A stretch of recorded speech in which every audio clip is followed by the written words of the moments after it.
10% আমরা যাদের বলেছি কনস্টেবল করব রিজার্ভেশন করা হয়েছে না 20% এরকম কিছু একটা আছে, তাদের কিন্তু ট্রেনিং দিয়ে they have to be trained. সুতরাং তাদের আমরা ট্রেনিং দিয়ে যদি হোমগার্ডে পরিণত করতে পারি তবেই তারা কিন্তু ব্যাপারটা বুঝবে। এখন তাদের না আছে ইধার না আছে উধার, তারা জানেই না তাদের কি কাজ করা উচিত। আমি অনেক সময় দেখি রাস্তা দিয়ে যাই, বিশ্বাস করুন আমি কখনো পুলিশকে বলি না আমার গাড়ি গেলে একটাও গাড়ি আটকাবে। আমি পছন্দ করি ট্রাফিক জ্যামে দাঁড়িয়ে থাকা। মানুষ যদি দাঁড়াতে পারে তাহলে ট্রাফিক সিগন্যাল থাকলে আমি কেন দাঁড়াতে পারবো না? আমি কোন হরিদাস যে আমি দাঁড়াতে পারবো না? আমি এটা পছন্দ করি। কিন্তু কেউ কেউ মনে করে এই তুমি চলে যাও, এই ওদিকে চলে যাও। আমার ভালো লাগে না,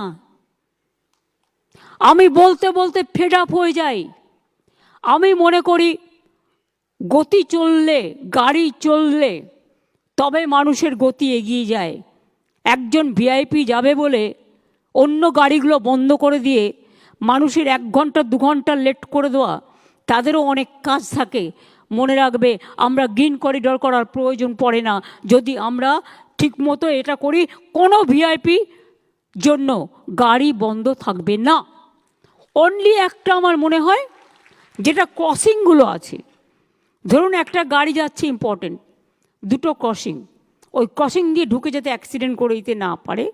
আজকালকার দিনে অ্যাক্সিডেন্টটাও বেড়ে গেছে, সেই জন্য সঠিক পদক্ষেপ নেওয়ার প্রয়োজন আছে। সেফ ড্রাইভ সেফ লাইফটা ভালো করে করতে হবে এবং ওই গলির কর্নারগুলোতে ওয়াচ টাওয়ার লাগাও। দরকার হলে এমপিদের বলো, এমএলএদের বলো, এমপি ল্যাডের টাকা দেবে, এমএলএ ল্যাডের টাকা দেবে, তাদেরও তো একটা সামাজিক কন্ট্রিবিউশনের ব্যাপার আছে। আমি নিজে এটা করি, আপনারা বিশ্বাস করবেন না। এই যে মিউজিকে গান হয় ট্রাফিক স্ট্যান্ডে, এই যে বাস স্ট্যান্ডগুলো তৈরি করে দেওয়া, এই যে স্কুলের সামনে ছেলে মেয়েদের বসা, এই যে কেওড়াতলা শ্মশান থেকে শুরু করে জল সৌন্দর্য তৈরি করা, এগুলো আমি এমপি ল্যাড থেকে প্রথম করেছিলাম, তারপরে গভর্নমেন্ট এখন এটা করে। কিছু কিছু জিনিস আমাদের ভাবতে হবে। একটা তারা দিয়েছে sports and cultural event. Of course আপনাদের মানসিক বিকাশের প্রয়োজন আছে, শান্তির, মনটাকে এনজয় করা। আপনার এন্টারটেনমেন্ট জগতে যেতে পারেন না কারণ আপনাদের সময়টা চলে যায় চিকিৎসা করতে, কিন্তু আপনাদের মধ্যেও খেলাধুলা করতে ভালোবাসেন, আপনারাও সাংস্কৃতিক চর্চা করতে ভালোবাসেন। পিজিতে যেমন আমায় বলেছিল, আমি সঙ্গে সঙ্গে একটা মাঠ করে দিয়েছি। আমি নারায়ণকে বলবো 2 কোটি টাকা স্যাংশন করতে প্রত্যেকটা মেডিকেল কলেজ এবং হসপিটাল, যাতে তাদের কালচারাল অ্যাক্টিভিটিস এবং স্পোর্টস করতে পারে এবং তাদের মধ্যে কম্পিটিশান হোক এবং এই কম্পিটিশানে তাদের অ্যাওয়ার্ড দেওয়া হোক। আমি এটা চাই, তারা উঠে আসুক। এবং college to college competition, hospital two hospital competition, এগুলো ইউথ অ্যান্ড স্পোর্টস ডিপার্টমেন্ট থেকে এবং জেলায়ও যারা কাজ করে তারাও খুব ইম্পর্টেন্ট। কলকাতা জেলাকে ব্লককে মিলিয়ে দিতে হবে। সবার সাথে সবার মিলন হলে তবেই তো আদান প্রদানটা বাড়বে এবং তবেই তো একে অপরকে সুস্থ রাখবে।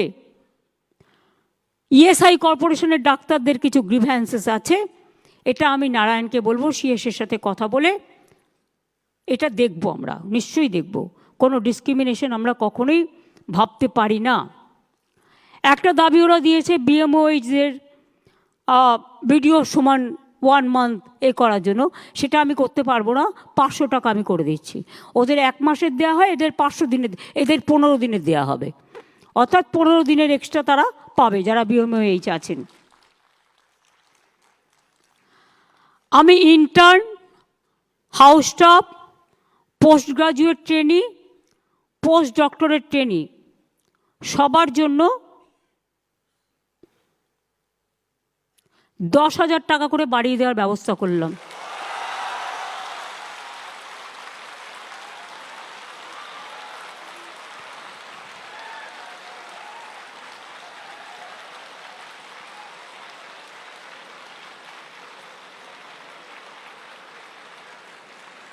সিনিয়র ডাক্তাররা যেমন চিকিৎসা দেয় হাতে কলমে শেখান, তাদের আমি অনুরোধ করব দয়া করে শুধু জুনিয়রদের ওপর দায়িত্ব দিয়ে সিজারিয়ান থেকে শুরু করে হার্ট অপারেশন থেকে শুরু করে আপনারা ছেড়ে দেবেন না। আপনারা মিনিমাম 8 ঘন্টা সরকারি পরিষেবা দিন, তারপরে প্রাইভেট প্র্যাকটিস করুন, আমার আপত্তি নেই। আমি 20 কিলোমিটারটা 30 কিলোমিটার করে দিচ্ছি, কারণ কলকাতায় 30 কিলোমিটারের মধ্যে অনেক হসপিটাল আছে। করুন না, কে বারণ করেছে? কিন্তু 8 ঘন্টা সরকারি পরিষেবা দেওয়ার সময় প্লিজ দয়া করে যাবেন না। আপনার যদি কোনো আর্জেন্ট রোগী দেখার কাজ থাকে, তখন যদি কোনো অপারেশন করার থাকে সিরিয়াস, আপনি হসপিটালে ডেকে নিন না, কী অসুবিধা আছে? হসপিটালে তো ইনফ্রাস্ট্রাকচার রেডি আছে। কিন্তু সরকারি পরিষেবাটার সময় প্লিজ দয়া করে আপনাদের কাছে আমরা কৃতজ্ঞ থাকব যদি এইটুকু সেবা দেন। মানুষ চিরকাল বাঁচে না, মানুষের কৃতিত্ব বাঁচে। মনে রাখবেন, একটা মানুষ একটা ডাক্তারকে বাড়ির লাউটা হলে দিয়ে যায়, বাড়ির কুমড়োটা হলে দিয়ে যায়। কেন দেয় জানেন? তারা আপনাদের ভগবান মনে করেন।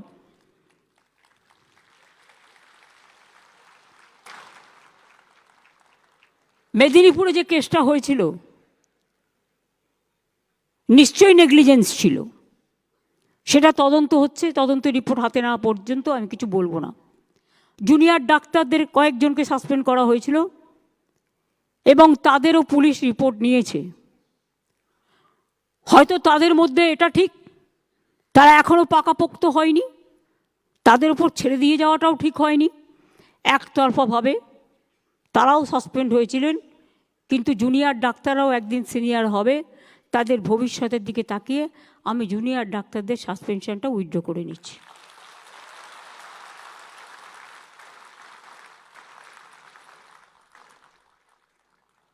আমরা আগেও জুনিয়র এবং সিনিয়র রেসিডেন্ট যারা ছিল তাদের স্যালারি আমরা বাড়িয়েছিলাম, বাট আরও কিছু বাড়ানো দরকার। তাই আমরা সিদ্ধান্ত নিয়েছি সর্বস্তরের সিনিয়র রেসিডেন্টদের স্যালারি আমরা 15,000 টাকা করে বাড়িয়ে দেব। ফলে ডিপ্লোমাধারী সিনিয়র রেসিডেন্টদের স্যালারি বর্তমান 65,000 থেকে বেড়ে হবে 80,000। পোস্ট গ্র্যাজুয়েট সিনিয়র রেসিডেন্টদের স্যালারি বর্তমানে 70,000 থেকে বেড়ে হবে 85,000। আর পোস্ট ডক্টরেট সিনিয়র রেসিডেন্টদের স্যালারি বর্তমানে 75,000 থেকে বেড়ে হবে 1 লাখ।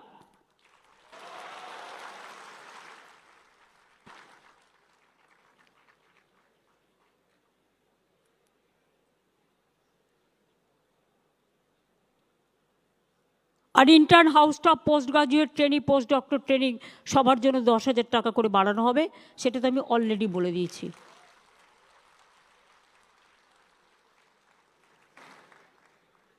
আর কিছু নেই তো পয়েন্ট। সাইডটা আমরা দেখে নেব।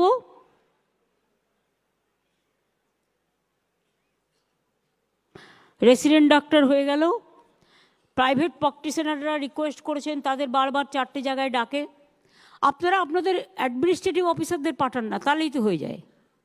দেখুন, এগুলো তো আইনত সংস্থা, এগুলো সেন্ট্রালের রুলও থাকে। এটা হয়তো আমার হাতে সবটা নেই। আপনারা আপনাদের অ্যাডমিনিস্ট্রেটিভ অফিসারকে পাঠান। আমাদের হাইকোর্ট প্রতিদিন নয় সিএসকে ডাকে, নয় হোম সেক্রেটারিকে ডাকে, নয় পুলিশ কমিশনারকে ডাকে, নয় ডিজিকে ডাকে। এইসব পোস্টগুলো যারা কাজ করেন তাদের প্রবলেম হয় যেতে, কাজ ছেড়ে যেতে। আমরা সেখানে আমাদের আইনজীবীদের পাঠাতে পারি, আমরা আমাদের অফিসারদের পাঠাতে পারি। সেইটা আপনারা দেখে নিন। সেটা একটা যদি প্যাচ আপ করে প্ল্যান করে করা যায়, যে সিও যাক বা এমডি যাক বা তাদের কোনো যে পার্সোনাল অফিসার আছে তিনি যাক, সেটা হসপিটাল অথরিটি ঠিক করবে।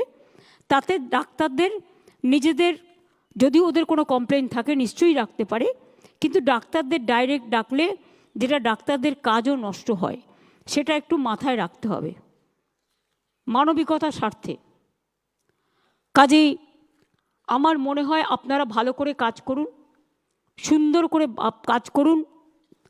আমি এটুকু নিশ্চয়ই বুঝব যে আপনারা ভালো করে কাজ করলে আপনাদের কোনো দিন কোনো অসুবিধা হবে বলে আমি মনে করি না। কারণ আমাদের সরকার রাজনীতির ঊর্ধ্বে উঠে ডাক্তারদের এই পরিষেবাটাকে সম্মান করে এবং শ্রদ্ধা জানায়। আমরা বছরে একটা করে এই ধরনের মিটিং যদি করতে পারি, তাহলে আমরা আরও বেশি করে আপনাদের সাথে কমিউনিকেশনটা বাড়াতে পারি।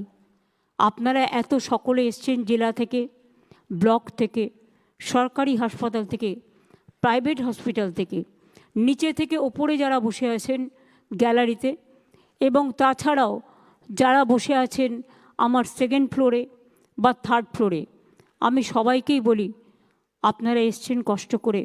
আপনাদের সকলের কাছে আমাদের অনেক প্রত্যাশা, আপনাদের সকলের কাছে আমাদের অনেক আশা, আপনাদের সকলের কাছে আমাদের অনেক ভালোবাসা। আপনারা আরও বড় হন, আরও সুন্দর হন। আপনাদের অভিনন্দন শুধু জানিয়ে ছোট করব না, আপনাদের পরিবারকেও অভিনন্দন জানাই। বাবা মারা কষ্ট করে একজন ডাক্তার তৈরি করেছেন, কত কষ্ট করে তারা ছেলে মেয়েদের মানুষ করেছেন। আর একটা অনুরোধ করব, দয়া করে বিদেশে চলে যাবেন না। দেখছেন তো কি হচ্ছে, লোহার শেকল আর লোহার বেড়ি, এটা অসম্মানজনক। বাংলায় থাকুন, কোনো অসুবিধে নেই। আপনাদের কোনো অসুবিধে হলে আমাদের জানাবেন, we are always at your service.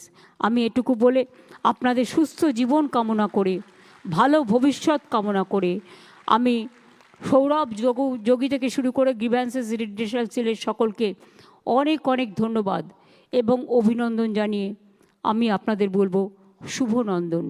দোল আসছে, রমজান মাস আসছে, শিবরাত্রি আসছে, আরও অনেক উৎসব আসবে। সব উৎসবই আমাদের সকলের, কিন্তু আপনারা উৎসবে অনেক সময় অংশগ্রহণ করতে পারেন না, কারণ আপনাদের সেবা দিতে হয়। আমারও তাই, আমাকেও পাহারা দিতে হয়। কাজেই যতটুকু পারলাম চেষ্টা করলাম এই সীমিত স্বার্থের মধ্যে।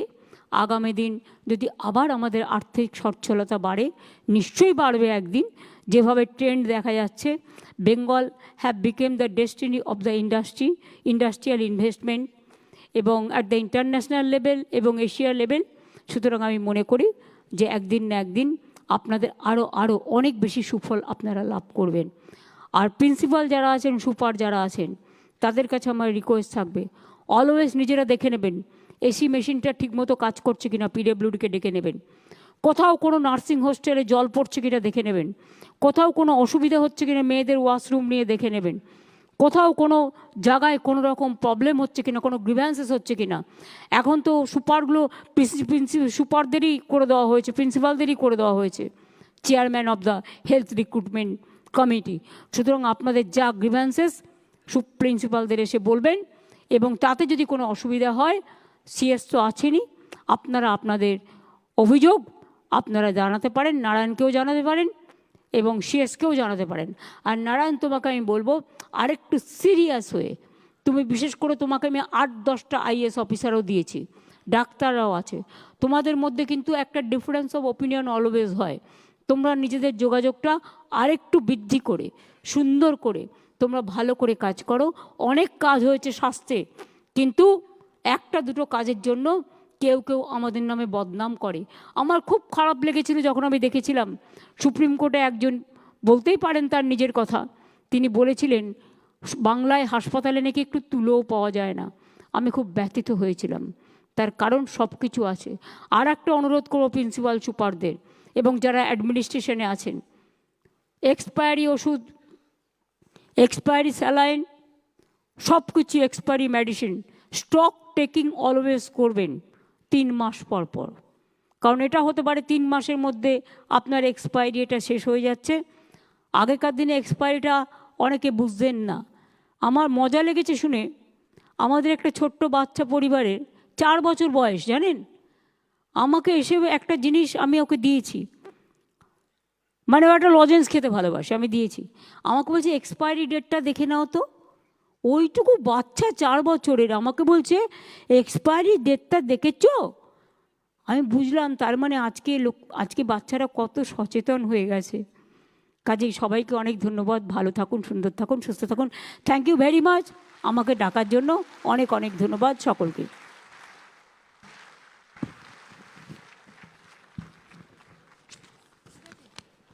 অসংখ্য ধন্যবাদ মাননীয় মুখ্যমন্ত্রী আপনাকে, আপনার আশীর্বাদ, আপনার বক্তব্যে আমাদের ঋদ্ধ করার জন্য। সাথে সাথে আশা করব ভবিষ্যতেও আপনার আশীর্বাদ, দিগদর্শন আমাদের পথ চলার পাথেয় হয়ে উঠবে। আমরা মাননীয় মুখ্যমন্ত্রীর অনুমতিক্রমে এই অনুষ্ঠান শেষ করব জাতীয় সঙ্গীতের মাধ্যমে। আপনাদের সবাইকে অনুরোধ করব, আপনারা নিজ নিজ স্থানে দয়া করে উঠে দাঁড়ান।